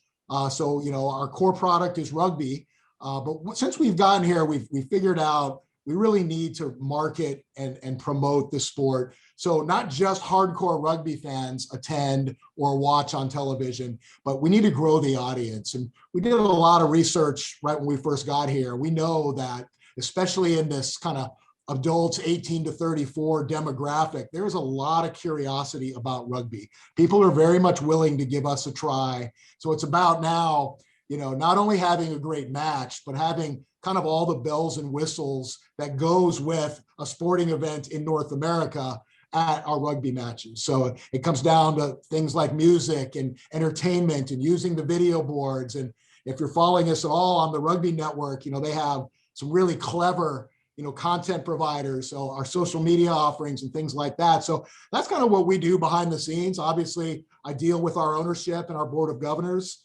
but the bodies, in the front office are really kind of geared towards the sales, marketing, and promotion of the sport. And that's something else I wanted to talk to you as well. You're dealing with the owners, obviously. Ownership, you sit on the board, and if you buy into the league and you have an ownership title of one of the teams, you sit around the table and you communicate with you guys at the MLR and what they think is going well and badly and how we can get better. And also, but there's some characters now appearing in that sort of that group of faces who sit around that board, especially a certain Mr. Gilchrist of the LA Giltinis and the Austin Gilgronis. What's it like sort of dealing with those sort of guys? When these guys are coming in and they're really trying to make a big impact in the sport, especially someone like LA, because they've come in this year and they've just, they've brought in some superstars, their stadiums, the Coliseum. How is it sort of like working with those guys? Well, you use the word character. I didn't use the word characters. But, we have 13 teams, but we have 12 owners, right? Because Adam owns 2. And, there's a lot of similarities and differences, just like in any boardroom. Some are big marketers, some are not, some are, really just into the rugby piece of it. But what they all have in common is a very strong determination to make this work. Because let's face it, we're not making money. It's not like you buy a team in our league and you're making a bunch of money. You're not. As we sit today, you're losing money. And so, but to a man, they are really about growing this sport and making this league, a fixture in North America. And as you mentioned, we're only 3.5 years old. MLS just turned 25, right? So they're 25 years now, in this country and in North America. And so, they have a little head start, right? We're still like a 3.5-year-old anything, child, puppy, whatever you have. I mean, so we stumble, and it's all about getting better. And they have a really nice, as a group, they have a very common vision of, we can make this work in this country. We're going to have our bumps and bruises along the way. I think a big thing of that was when we had to shut it down this last year after week 5. They voted to pay all the players, 100% of their wages, which was phenomenal. And it really shows, how they want to treat the players, first of all. And then we had players from foreign countries go back to their countries and say, you're not going to believe what happened. We only got to get into it 5 weeks, but we got played like we'd played, 16 weeks. So that's the kind of group we have. They're steadfast, they're determined. We have our disagreements for sure. But that's what you do when you start a league. You get it all out on the table, and we have very lively discussions. We have a nice gentleman who I've gotten to know very well now in New York, a guy by the name of Guy Bolton, who's been a wonderful addition to our ownership group. So like when we do have those kind of changes, we look to upgrade and get someone with a different perspective. And he's come in and fit in just really, really well. That's awesome. I like what you've done there, because Guy will definitely probably be listening in and making sure that I'm behaving myself. But now he knows that you're also singing his praises, so it's all good. Talking of owners as well, obviously we've gone from strength to strength in terms of the first year that the MLR started. It was only at 7 teams. We're now at 12. How big can it go? How many teams do you think, say in 20, 30 years time, how many teams do you think there will be competing in the MLR, or hopefully? Yeah, I mean, so we have 12 competing now. We have an expansion team in Dallas that will join next year. We can add 1 or 2 teams a year. And if you kind of look at kind of the World Cup situation, and I think it's not a secret that North America would like to bid on the Rugby World Cup in either 2027 or 2031. So if you think about that, and we add 1 or 2 teams a year on that pathway to one of those 2 World Cups, we could easily be a 22 or 32 league, team league. Now, I'm not saying that's a goal. No one really talks about that. But if you remember when the Soccer World Cup first came to the United States, there was no Major League Soccer, right? So they brought their marquee event to North America and to the United States in hopes of a professional league, growing out of that, which indeed occurred. In our case, if we were actually to get the 2031 World Cup, we'll be a 14-year-old league. We're a 4-year-old league today, but we'll be a 14-year-old league in 2031. And if you add 1 or 2 teams a year, which is, I think, very doable, we're talking to 9 or 10 cities, now about joining our league at some point. So, I mean, it's a cool thing to think about, because as you said, this thing started with, I call them the original 7. And who would have thought that over, a napkin and, mapping out a roadmap to start a professional league, And you see where we are in a very short period of time, Ben. Like to be at 13 teams in 3.5 years is an amazing accomplishment for those that came before me. So I'm giving them the credit. But yeah, it's a really good time for us because you look at our sport and like, can you name another sport that is up next in this country or like who is ahead of us? And I don't think you can. I think it's our turn. I think the world's watching us very carefully. I know World Rugby's watching us very carefully because if they're going to give their, the marquee event, the World Cup, to North America, they have to make sure we know what we're doing. And I think as we mature and we add teams and we get in bigger markets, I mean, today we're in 7 of the 10 largest markets in the United States as measured by Nielsen. So 7 of the 10, you can check that box that we're already in. So it's a pretty exciting time and the future looks pretty good to me. So that's another question I've been waiting to ask you as well is what is the relationship with World Rugby like? Because for me, I look at where the MLR can go and I can see it changing the face of rugby for all leagues. Because if you look at the European League, there's been a lot of arguments whether it's too long, do they need to get rid of certain competitions, the Heineken Cup, and players, players playing 11 months round, basically get 4 or 5 weeks off in the summer and that's it. And then you throw international games and you throw summer tours, autumn internationals in amongst that as well. It's a lot of rugby to take in consistently for a number of years. Whereas with American sport, you're sort of designated 5 or 6 months and that's your box to play your sports. They do it with the NFL, they do it with the basketball, they do it with the baseball, and now they're doing it with the rugby. And so, if the MLR does grow to the size that we both think it will over the years and brings in big crowds and the big money from sponsorships and TV deals and all that sort of stuff, and players are eventually earning sort of millions of dollars a year, I feel that just sort of the interest from all the other leagues, all the players are going to want to jump ship and get over to this American League where there possibly could be 32 teams competing. Are conversations being had with World Rugby about that sort of thing? Are they trying to pull the reins on you guys a little bit to stop you sort of from really aiming for the stars? I don't look at it that way at all. Like right now, we're the little brother, right? We're the little brother. That's what we are. And, we work respectfully, with USA Rugby and World Rugby, because that's what you do, especially when, they have something we want, right? Mm-hmm. They have a World Cup, that we would like in this country. So, I think it's going to be as long as I'm in the seat, a position of respect and mutual understanding of each other's needs. I think that's what it comes down to. We had a few law variations we wanted to try, and that was met with thumbs up on the World Rugby side. And I have a weekly call with the folks that run USA Rugby, so that we are on the same page. And so that's how I see it. I see us as I think we would all agree that everyone's watching us to see how we behave and how we operate, and do we do the things that we say we're going to do. And then I think if you do, you tend to get rewarded in sports along those lines. But as we sit today, as the new guy and the 3.5-year-old that's going to have its bumps and bruises, it's from my seat, it's a position of respect, understanding each other's needs, getting some leeway to try some new things, possibly Americanize the sport a little bit, just a little bit. Don't want to get in trouble with my rugby faithful. There's certain things that American sports fans expect when they attend a sporting event or watch a sporting event. And I think one thing that's really helped us, Ben, is the Rugby Network. I was visiting with a few of our players last weekend that have come over internationally. And because of the Rugby Network now, all of their mates that they played with their whole careers are watching what we're doing. And to a man, they all tell me that the quality is getting better and better and better. And that's what we want, just to get better each year.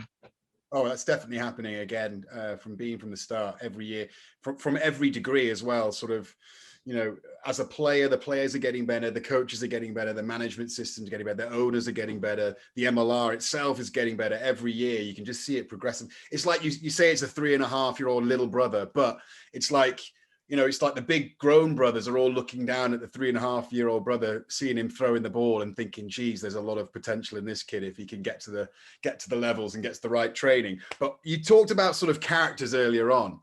And I'm a big fan of American sports because I feel, they do it properly. Then there is a certain degree of sort of, I love that there's respect in rugby and I love the core values of the game.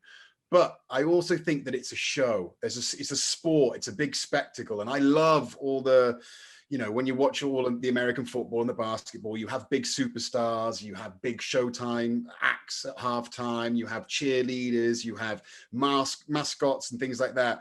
That's never sort of been introduced to rugby, especially in Europe, especially in the Southern Hemisphere. It's normally just, no, we do our talking on the field with the game. But, I love the fact that we're sort of sticking to no, we're America. We're going to do things the American way. Are you a big advocate of that? Is that what you want to see from the games as well? Yeah, Ben, it's the only way. It's the only way we're going to make it, because we can't just survive on the rugby faithful that are in this country. That doesn't fill our stadiums. That doesn't get us to a point where TV networks come to us and pay us big money for our content.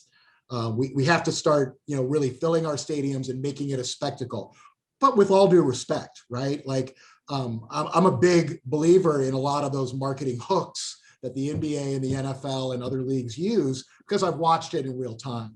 A part of our problem is we have these players, you being one of them, that are very well spoken and very colorful and very interesting, but we have to be able to tell that story. We have to introduce the likes of you to young fans, and they have to know who you are. And I, one of the first things I said when I got here, and I got kind of harpooned for it a little bit, was I really want everyone wearing, their name on the back of their jersey. I understand it's a team sport. It's not about that, but I've watched how stars are made.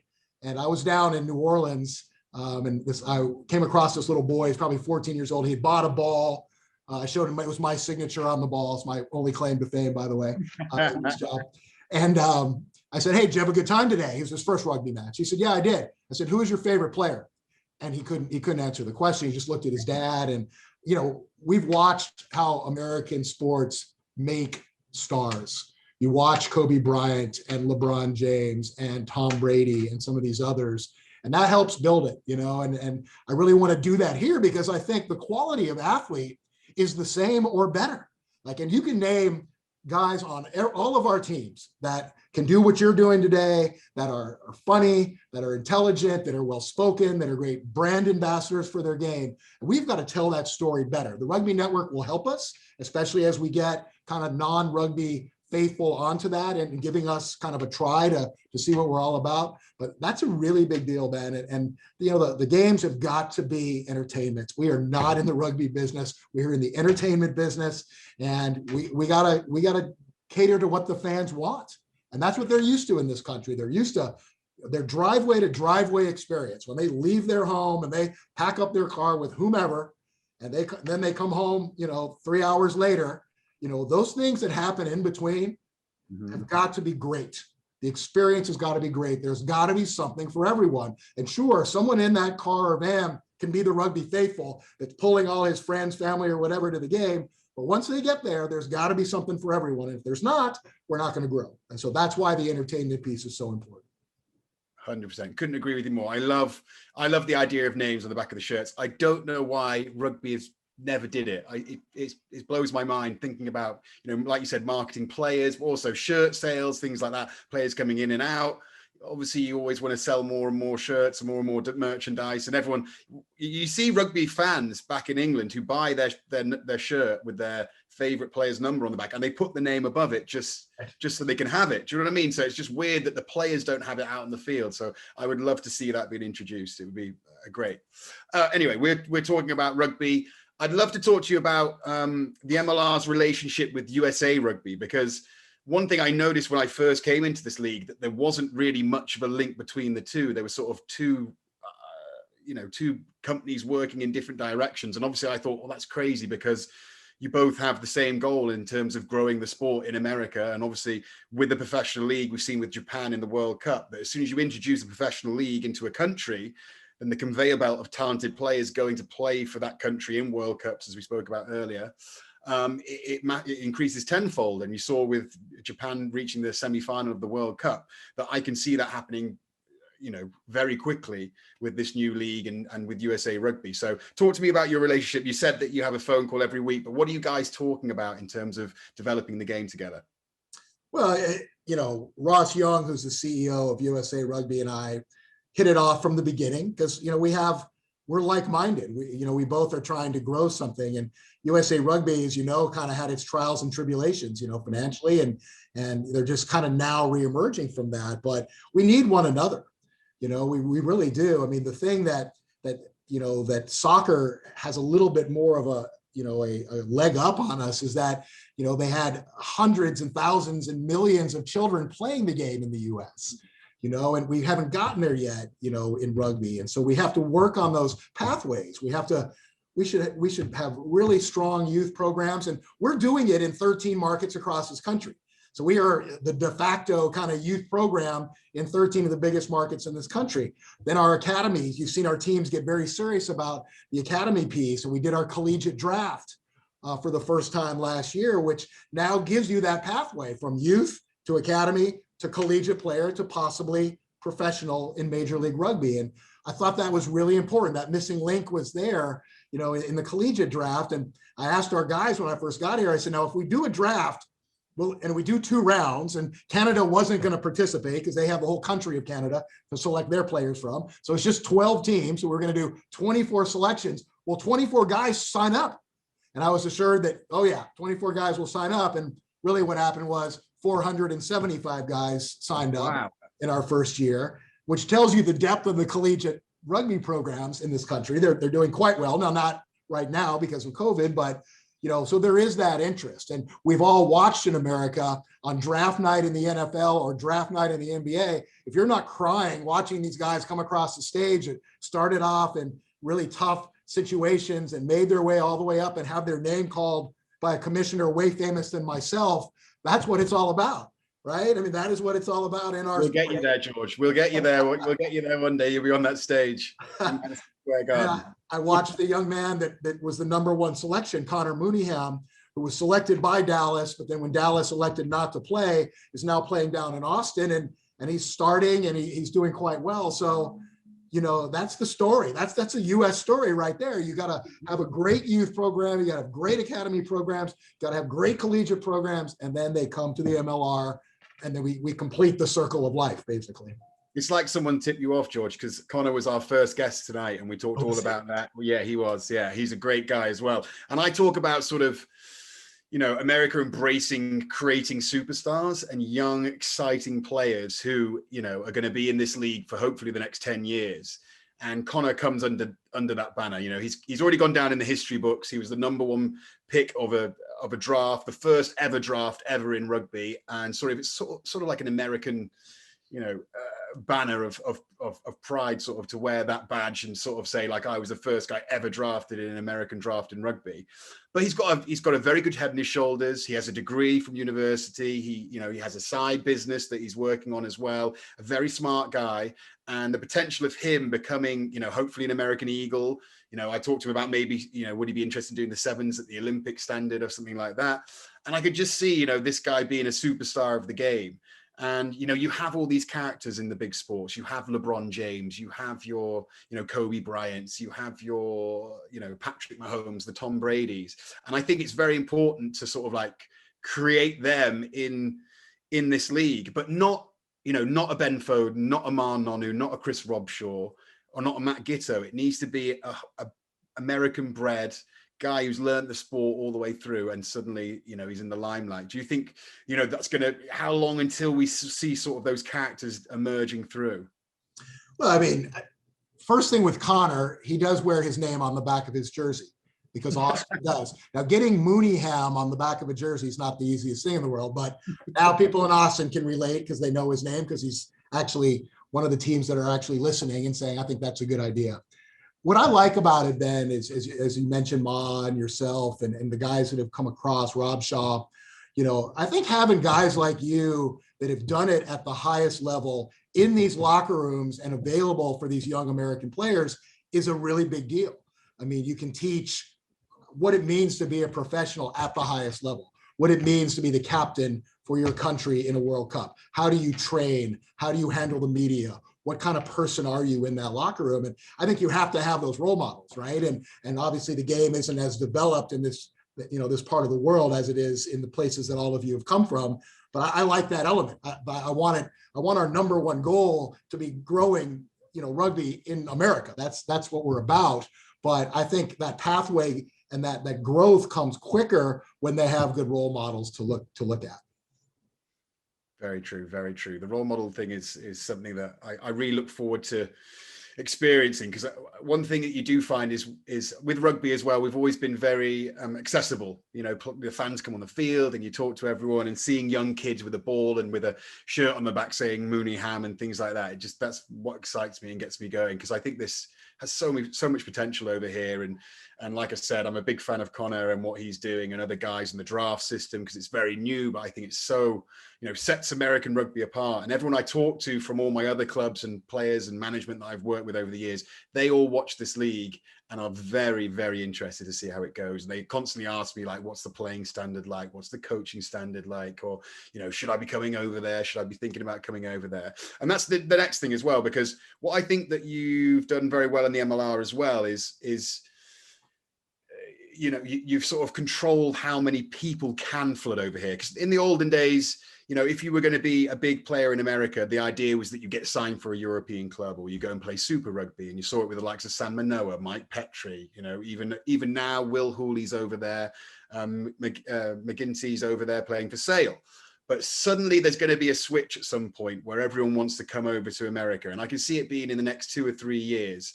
And obviously with salary capped at the moment, what's the sort of thoughts behind, increasing the salary cap? Is that going to be something that happens when the fans get bigger and the TV deals get bigger? Or is it going to, something that's just going to switch over the years and grow sort of naturally?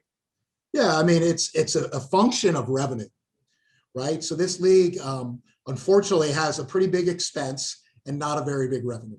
And that's what's got to change. We've got to kind of make that balance a little better. So it starts on the local level of filling your stadiums, selling your tickets, selling your sponsorships, selling your merchandise. And then on the league level, it starts with adding sponsors, like we talked a little bit about off camera. It's crucial. And then you've got the networks going, this thing's really looking pretty good. Like, they're seeing stadiums full. It's really good content on television. And obviously we're doing, 35 matches this year, half on CBS Sports Network, half on FS2 and FS1. And we're doing the finals, on CBS on August the 1st, what I call big CBS, not CBS Sports Network, but network CBS. Hopefully your team's in it, Ben, since, we're talking to you today. We'll throw that plug in there. I believe I saw today that you were taking credit of being top of the table in the Eastern Conference. So Rugby United New York is number one. From being bottom 2 weeks ago. Yes, I noticed it, Ben. Yeah, I got you. So, that's the goal, right? Like when I go in and talk to players and address teams, like we want to pay them as much as we can pay them. That's the goal, right? Yeah. That means the whole pie is growing. But as we all know right now, this is not a profitable entity, and especially this year, it's far from a profitable entity.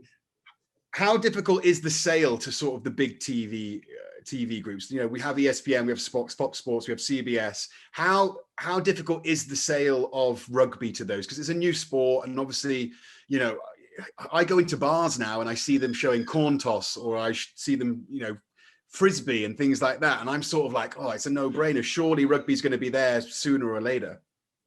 Yeah, it's not a hard sale, Ben. What's a hard sale is to get them to pay you for those rights. Right. Well, we could take our content and go anywhere we want with it, and they'll air it. To your point, you turn on ESPN these days and you're like, what is going on here? Cornhole and things like that. And so if that's not the issue is for the networks is paying the rights fees. And what's happened, the NFL just redid their deal, and it's just absolutely gargantuan, right? Which when you have revenues coming in at the league level, and the NBA has it as well, there's triple the last time around, and it's going to triple again this time around. So when you have those kind of revenues, and in those kind of situations, it's kind of a 50-50 deal. Like, if I'm simplifying it a bit, but the players get about half and the league gets about half to share with the owners. So, when you're doing those kinds of things, it takes the pressure off of the local teams having to make all of their money through ticket sales and sponsorship. And, you can keep tickets affordable and down, and you can, because you're getting this gigantic check at the top. And that's the difference. We're not there yet. And the way you get there is you have sold out stadiums, and people tune in and go, I watched a game last year from San Diego right before we shut down. It was New England at San Diego. The stands were full. It was a beautiful day. You could see the people were having a blast. And as you watch it as a consumer, you say to yourself, I would like to attend that event, right? You're not saying I want to go to a rugby match. You're just looking at the event and the way it appears on television. A night later, we opened in Austin in a driving rainstorm, and there were no more than 50 people in the stands. Yeah. And I get a text from a friend of mine who runs sports marketing for Budweiser. And he says, hey, I'm watching your game from Austin. Great job, Commish, LOL. Because, it's like, what do you do? It looked like a miserable experience, and it was a miserable experience. So, I sent him the tape of the game the day before from San Diego. I said, watch this one, not that one. But that's what the game's about, Ben. And then once you do that, and once your content is considered really premium content, then people pay you for it. Awesome. Okay, so we've been speaking for a while now, so I'm going to let you go in a minute, I promise, George. But I'm going to ask you a very off the top of my head question. If you could click your fingers for the end of the year and something to happen for MLR Rugby, what would it be in terms of, whether it would be to have loads of people in the stands, to have it in every single high school across the country? What is the thing that's really going to spark MLR Rugby into life? Well, a benchmark for us will be on August the 1st. So our champion from the West will play our champion from the East on the largest stage we've ever been on CBS Sports, the same place that the PGA is, the same place the NFL is. So, that's got to be a great show, right? It's got to be, from a great stadium that is full of people, and we have to really perform at the highest level on that day. But, I think a bigger kind of, issue, I guess, or goal is, as the country starts to open up more from COVID, we have got to just really start getting youth rugby and academy rugby and collegiate rugby to have the same amount of participants that some of the other sports has, because those are going to be, at the end of the day, your number one consumer. They're going to be your attendee. They're going to be your viewer on Fox or CBS. They're going to be your person that signs up for the Rugby Network. We have just got to grow this pie, and it's starting with the youth, and then the academy and our collegiate programs. And then, you spit out a guy like Connie Munahan after they get through the first three and come to MLR, and hopefully he becomes a star. Doesn't have to be him, could be any of the young American players that are coming up through the ranks. And then you have hero worship. Kids know their names and they want to buy their jersey, and the story. We've seen it 100 times in this country, right? And you ticked off 5 of the biggest names. Guy like Mahomes, he was a no-name. He played at a small college in West Texas, and he comes and sets the NFL on fire. Now every kid wants to be Patrick Mahomes. We want every kid wanting to be Ben Foden or Connie Munahan or Dylan Fawcett. Well, no, I don't think we want that, do we? We don't want every kid. But that's the game. Yeah. How long until we see Dylan Fawcett on a State Farm commercial, do you reckon? The other thing that I love, by the way, are nicknames. Because nicknames catch on. There's no better nickname than the Butcher. Like that's a guy you don't want to play against. If the guy's nickname is the Butcher, you don't want to line up against that guy. We need to have more nicknames in this league too. We got to expose these characters. I sat with you and with him when we were in Las Vegas last year, and I said to myself, these guys are as marketable as any athlete I've ever been around, and I truly believe that. We had, I think 5 of us at the hockey game. We were all talking, having a beer together. And I'm thinking to myself, this is going to be an easy job because these guys are so good and they're also willing to do whatever it takes for their sport. And when we paid all those players last year, Ben, they reached out to me in a lot of different ways through social media or what have you, just saying thanks and how much it meant that they got paid their full salary, even though we only played 5 weeks. And to a man said, whatever you need me to do for MLR, I'm willing to do. So with that kind of an army and that kind of a mobilization, we have no excuse not to succeed, right? If we don't succeed, it's on us. but we have to use all of these assets and really have them become ambassadors for us. And the ones that are not from the US and are going back to their countries, and are carrying the banner for us and talking about how things have really gotten better and better and better each year in Major League Rugby. That's how we do it. If they're going back to their home countries and saying, I'll never do that again, then we got problems, right? So it's really important for all of you guys to wave the banner for us and with us. Yeah. Okay. And it's weirdly, we had a guy on the show called PFT from Barstool Sports we spoke about before, and he said so many similar things to you. The nicknames, the names on the back of the shirt. He thinks they should use the nicknames on the back of the shirts as well, like NXT, is it, or whatever? XFL. XFL did it. Yeah. There you go. So he was saying, but one of the things he was very adamant about was as well, one of the first things he said when he came on the show, in order to grow the sport, was gambling. And I noticed this year was the first year that the MLR have signed with an official, partner in terms of, I can't remember, was it Genius Sports or someone like that you've signed with? Yes. And because he just says everything's more interesting when there's a little something on it. And obviously you guys in America have, NFL drafts and all those, and there's loads of different ways you can sort of gamble on sport and stuff. Is that a future for the MLR as well, do you feel? Yes, definitely. Yeah, it is the future, and it's talking about that demographic of people 18 to 34. They are constantly gambling on things on their phones. Like, I didn't really do that in college and things. Like, you play fantasy football or whatever with your buddies and maybe have a little action, but it's a big opportunity, because when you're betting, you're paying closer attention. So in our deal with Genius Sports, we're not quite ready to get there yet. We'll be ready next season. But for this season, we had to get the integrity piece correct. So we partnered with Genius Sports. They are also now, the exclusive provider for the NFL. So, so the integrity piece means that we know everything's on the up and up, and we have to really make sure that's proper. And then you see the DraftKings and the FanDuels of the world. We've talked to all of them, and we just don't have the volume yet that we're not as attractive as some of these others that have this huge volume, but we're going to get there. I had someone tell me that there were over 70 bookies, booking lines that were betting on MLR last year. Wow, 70. And these are probably little places in the Philippines or where have you, where there's some guy in a room. Like, I don't even want to know necessarily this. I just want to make sure our integrity piece is at the highest level to make sure that we're protecting the game. But there is interest there. And so it is coming, and it is a big revenue stream for these other leagues, and will be a very important piece of what we do going forward, not just from a revenue perspective, but from an interest perspective. And that's why, back to, PFT, they're right on. It's, we have to Americanize this a little bit, and having the names on the back of the jerseys, having nicknames, doing some crazy things. Like, we know the personality of these players and everything, and they're willing to jump in and have some fun on this. So we've got to push that agenda. We got to get people's attention. It's a very crowded sports marketplace in North America, right? So if you're going to spend time, interacting with us, whether it be in person at a match, on Fox or CBS, on the Rugby Network, it better be quality, right? And that's what we're working on. George, I'm going to let you go, because honestly, I could talk to you for hours and hours about this. What really excites me as well is listening to you talk. You said that you were a newbie to rugby when you first took the job, and I can tell now you are 100% in. You've obviously watched games. You get what the players are about. You speak to the players. I saw you down in Vegas when we did the opening weekend last year before COVID hit, and I can tell that you're really in.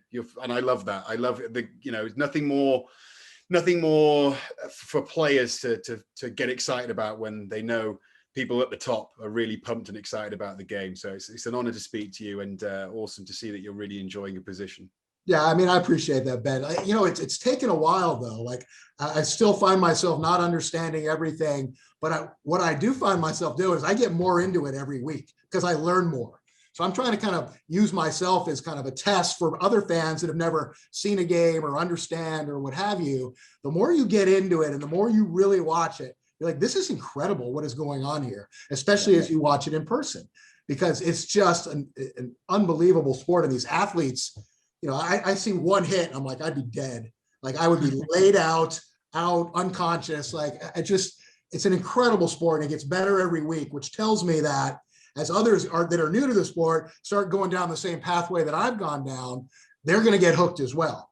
But it's not as easy of a sport to pick up as say others, you know. And George, I'm 35 years old. I played the sport since I was 4 years old, and I still don't know all the rules. I still have no idea what happens in a scrum or how that's decided. And what, you know, for me, it's the referee blows the whistle and just sticks an arm one way, and it's like, yeah, okay, and you get on with it. So that makes me feel better. Thank you. That makes me feel better if you're still learning it at age 35. And whenever you do retire, Ben, you know, we do have these TV platforms that you wouldn't suck at that. I think you'd be pretty good if we got you in front of a camera too. So, well, I'm holding on to this player career with my fingertips at the moment, so I might hold you to that. You heard it here first from George Killebrew. Well, your producer Alex, before you came on, said, "Man, there's a new guy in New York. Ben better watch out. This Lockyer guy played pretty well last week." And no, I'm just kidding you. Hopefully you play for as long as you want.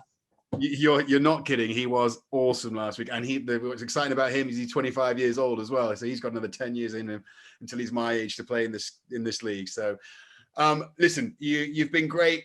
Thank you very much for coming on the Rugby Clubhouse. It's always a pleasure to speak to someone like yourself and see behind the scenes as well. We have a lot of players and a lot of guys who want to see the sport grow, but to have your knowledge of what it takes to really push a sport, and obviously your wealth of knowledge from the NBA and growing that, and so having you at the top is awesome. So thank you very much for taking the time out and coming on the USA Rugby Clubhouse.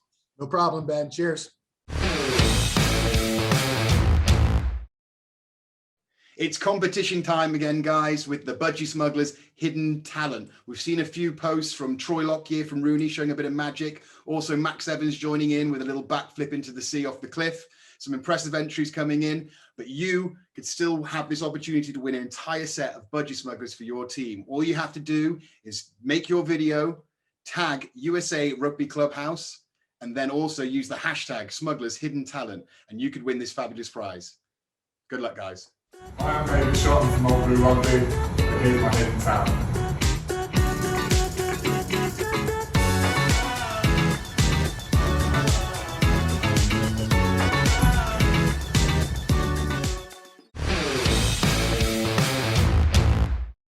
Folks, that was awesome. I know you were fanboying a little bit over Connie Munahan early on, but I have to be honest and say that I am now a big Connie Munahan fan. I mean, what an outstanding kid, and just like the world at his hands. Your #1 draft pick, playing tremendous, try of the week, lots of stuff to look forward to with the AGs. I mean, we have had some unbelievable guests here, and I've just been having so much fun with this whole thing.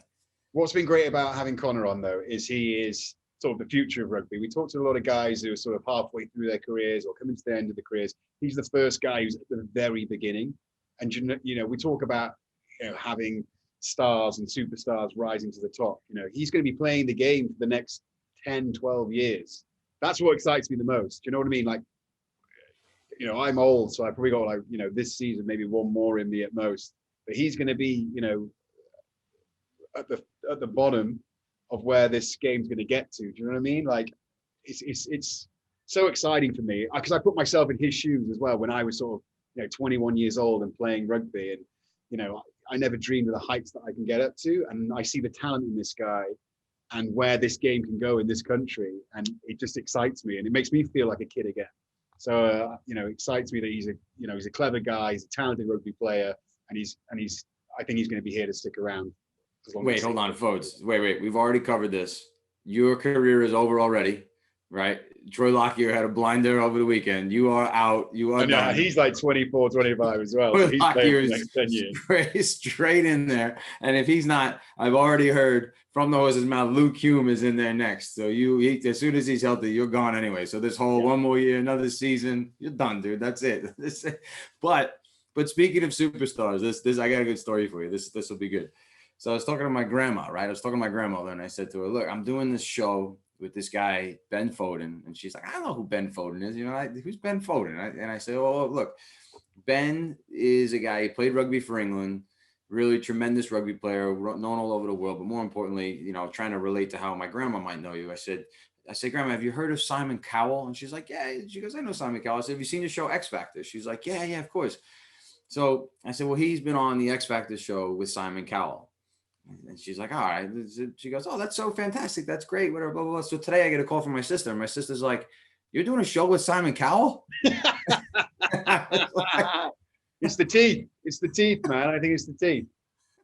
So my grandmother must be out there telling everybody. That Your grandma's going around saying you're doing a show with Simon Cowell, getting all excited. Hey, at least it'll get us viewers. People will be tuning in to Simon Cowell. Might be disappointed when they see me. Or they'll be thinking, bloody hell, Simon Cowell's Botox is really working for him. He's taking years off. Good old I'm going to go grandma. visit her, and everyone in her retirement village is going to look at me and be like, you're doing a show with Simon Cowell. That's so fantastic. The thing is, Mikey, you just nod your head and go, yeah, I am. Yeah. And they're going to be like, well, Simon Cowell looks good. Anyway, enough about Simon Cowell and the X Factor. We got next week's fixtures to look at. I'm enjoying these predictions because we are getting better, Mikey. I think we're getting better. We're getting better at picking the team. So speak for yourself, folks. First one to look at NOLA versus Atlanta at Atlanta. So NOLA on the road. How do you know that? This I think is going to be a close one. These are two teams that have been really neck and neck with each other. A lot to play for in that Eastern Conference.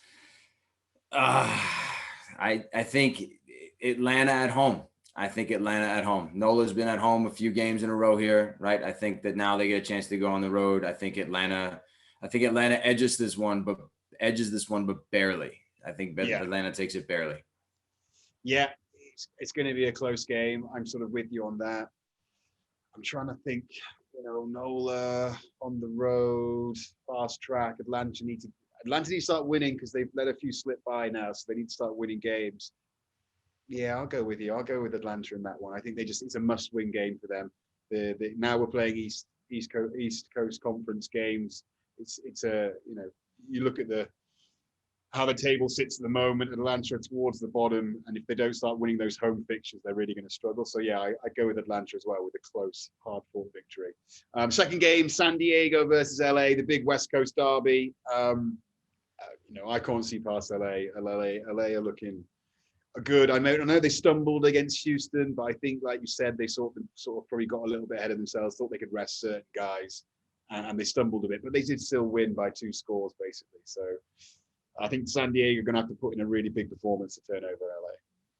I think San Diego is capable, but they haven't shown it yet. And like you said, Los Angeles suffered a little bit of a scare this past weekend. In Houston, I think they were looking past them a little bit, maybe looking towards San Diego, knowing that was going to be a really tough battle for them. But I think when push comes to shove, I can't not take Los Angeles right now. I'm going with LA. Okay, and that moves us on to two teams who are trying to get back on track. Houston, they looked better at the weekend against LA. They started to get things back on track. Utah, another team that started the season very strong, starting to slip off a little bit, lost a few games, lost the way a little bit. So two teams trying to sort of right the wrongs. It's at Utah. I do think Utah will get the win. I think it'll be a close game as well because Houston are starting to get things back on track. I think Houston's backs look really good, especially now they signed Nick Boyd at 9. And they look like they started to get, if the forwards can give them parity, I think they look good as a back line, and they can do things and starting to piece a score line together. Yeah, I think this is going to be another really close one. I think if this were in Houston, I would say 100% I'm going to back Houston. I've been on the Utah bandwagon for a while, but I think I'm going to jump off, and I think I'm going to jump on this Houston bandwagon this weekend. I'm going to have to go against you. I think Utah at home. I went Utah. I think that's what I'm saying. You went Utah. I'm going Houston. You're going Houston, are you? I'm going Houston. Okay. I think Utah at home is a tough place to play. I do. I really, really do. But I think that Houston is due one. I think they've had a couple of close ones recently. I think they're due one. Okay, an East Coast battle. Free Jacks versus DC. How do you see that one playing out? Oof, all these games. It's just such a toss up. I think DC played really well this past weekend against you guys in New York. I think the Free Jacks also just came away a little bit unlucky. I mean, they must be really disappointed with walking away without the 5 points, but at least they got a bonus point in their game this past weekend. I think DC. I'm going to go DC. I'll go DC as well. Playing at home, I think they need to win. Moving on to Seattle versus Austin in Austin. I can't see past Austin. I think Seattle have got a lot of ground to make up. I think they're a team that are a little bit lost, and Austin are on a hot streak at the moment, 3 in a row. Connie Munahan on form. I think they'll win that one as well. I think, like you said, Seattle's not really been in form. I think that Austin takes that one. They've been hot. They might believe it till the very end to pull a rabbit out of the hat, like we said. They might win in the last play of the game as usual. But I mean, Seattle's doing those big trips back to back. You know, down to Atlanta this past weekend, down to Texas this weekend. That's a lot of time on the road, and I think that'll show this weekend. And I'm going to go with the AGs. And the last game, I can't comment on it, is obviously Arrows versus New York, another home game for New York. How do you see that playing out? Yeah, I think that one is going to be another really close battle, but I do think that New York is going to persevere. I mean, I've been picking New York all the time. I said the one game where I might have to question is when you all play LA, so we'll see how that one plays out. But I do think that New York is putting something quite special on the field this season, and being there live in person yesterday to have a chance to see exactly what's going on. I do think that New York will come out on top against Toronto this weekend. Well, there you have our picks for the weekend. It's been an awesome show with some really good guests. Obviously, having Connor on was a delight. I'm a big fanboy. I can see that boy going the distance in the game. So anyway, Mikey, always a pleasure to chat to you, picking your brain. But that's it for tonight. And until next week, we'll see you in the clubhouse.